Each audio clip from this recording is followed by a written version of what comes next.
Hello guys, good morning to all of you. This is Maggie Raj here and now we are going to get discuss about the work energy and power. तो आइए अब हम discuss करते हैं कि कार्य ऊर्जा और सामर्थ्य क्या होती है। तो सबसे पहले इसमें हम डिस्कस करेंगे कि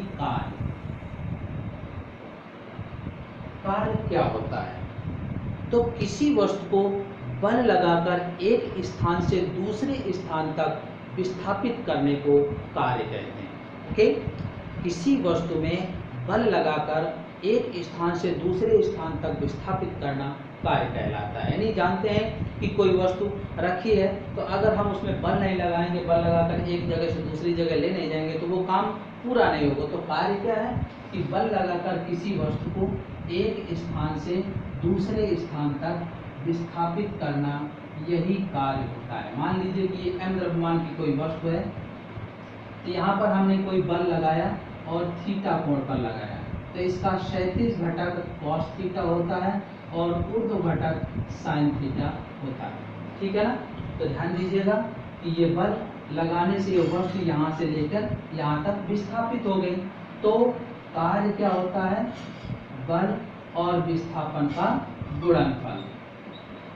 ये इसलिए लगाते हैं क्योंकि बल और विस्थापन दोनों ही कैसी राशियां हैं, सदिश राशियां हैं। तो ध्यान दीजिएगा, ऐसा भी बोल सकते हैं कि बल व विस्थापन के गुणनफल को भी कार्य कहते हैं। अगर हम इसकी वास्तविक डेफिनेशन देखें तो किसी वस्तु में बल लगाकर उसे एक स्थान से दूसरे स्थान तक विस्थापित करना कार्य कहलाता है। जैसे यहाँ पर देखिएगा, ये वस्तु है, इसमें हमने बल लगाया तो ये ए से कहाँ तक विस्थापित हो गई, बी तक।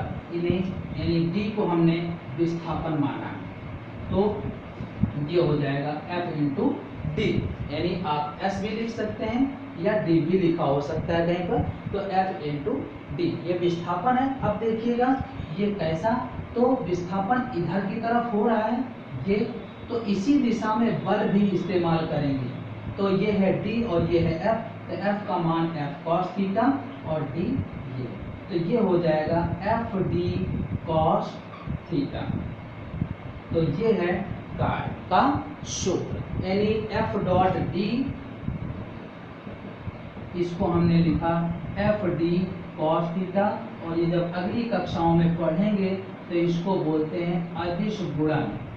यानी बल और विस्थापन का जो गुणन है वो कौन से गुणन को व्यक्त करता है, अदिश गुणन को। इसीलिए कार्य कैसी राशि होती है, अदिश राशि। अलग से क्वेश्चन पूछा जाता है कि बल व विस्थापन दोनों ही सदिश राशि होने के बावजूद भी कार्य अदिश है, क्यों? तो बल व विस्थापन का गुणनफल अदिश गुणन को व्यक्त करता है, इसी वजह से कार्य अदिश राशि होती है। तो ये है इसका सूत्र। आइए अब इसके देखते हैं मात्रक क्या बनेंगे। तो देखिएगा, मात्रक कार्य को W से व्यक्त करते हैं, तो हमने क्या निकाला, F इंटू डी। तो देखिएगा, इससे देखें अगर तो ये बन जाएगा एक न्यूटन इंटू मीटर, ये भी हो जाएगा।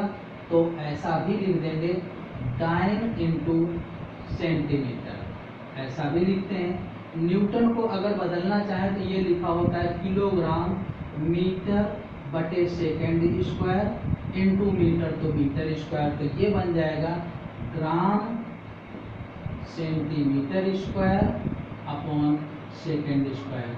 और इसको जूल भी बोलते हैं या इस बात को अर्ग भी बोलते हैं। तो ध्यान दीजिएगा, ऊपर के तीन मात्रक MKS हैं या SI मात्रक बोलते हैं, और नीचे के तीन मात्रक CGS।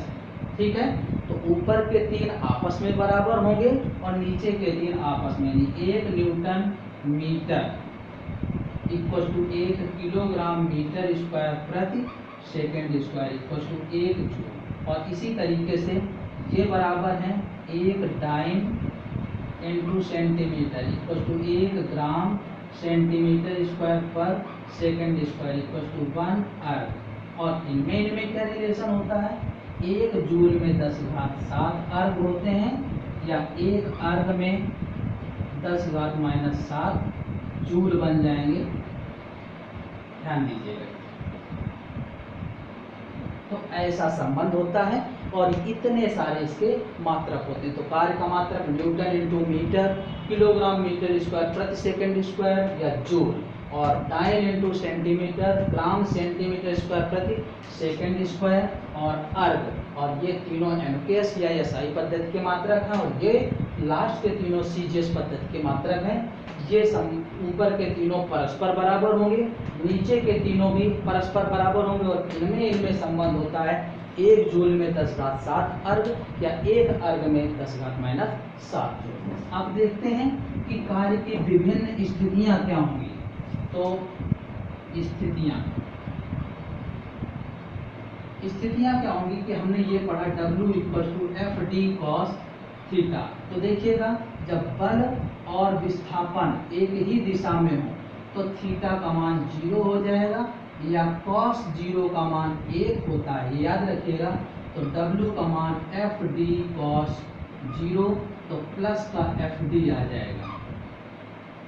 इसी तरीके से अगर बल और विस्थापन विपरीत हो तो देखिएगा, दोनों के बीच में थीटा कितना हो जाएगा, 180, क्योंकि ये इधर को है और ये इधर को है, तो कोण कितना बना, ये 180 डिग्री। तो cos 180 का मान -1 होता है।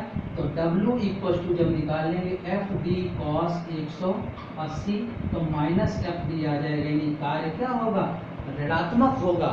और जब बल और विस्थापन, यानी ऐसे बल लग रहा है और ऐसे विस्थापन हो रहा है, कितना डिग्री का कोण होगा, 90 डिग्री का। तो लंबवत हो तो cos 90 का मान 0 होता है। तो W = FD cos 90, और 0 का गुणा कर देने से पूरा 0 हो जाएगा। तो ये ऐसा होगा। ये केस कैसे होते हैं, जैसे किसी वस्तु में हमने बल लगाया और वह बल की दिशा में ही विस्थापित हो गई, तो धनात्मक कार्य हुआ, यही हम चाहते थे। अगर हमने किसी वस्तु में बल ये लगा रहे हैं और जिधर को बल लगाएंगे उधर ही की तरफ तो उसको विस्थापित करना चाहते हैं, जैसे पुस्तक रखी है तो हम ऐसे लेना चाहते हैं तो इसी की तरफ आएगी। अब ये अगर उल्टा विस्थापित हो जाए तो क्या होगा, विपरीत दिशा में विस्थापन से। तो विपरीत दिशा में अगर विस्थापित हो जाए तो कार्य क्या हो गया, जो हम चाहते थे वो तो नहीं हुआ, तो अब नेगेटिव हो गया। और अगर लंबवत होता है हो जाए, जैसे हम देखते हैं कि स्टेशन पर पुलिस सामान को ढोता है तो भार नीचे की तरफ लटका होता है और चल ऐसे रहा होता है समतल में, तो 90 डिग्री का कोण होता है, तो कार्य का मान 0 होता है। तो ये है कार्य की विभिन्न स्थितियां।